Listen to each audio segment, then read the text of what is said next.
आता आम्ही कात्रजच्या चौकात आहोत, 12:30 वाजले.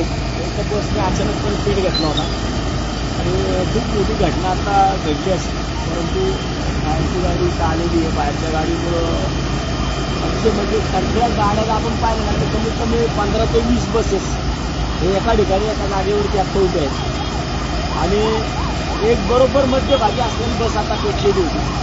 तुम्ही एवढा जाळ पकडला पण आपण सुरुवातीला पाहिला खूप मोठ्या प्रमाणात तिला आग लागली होती.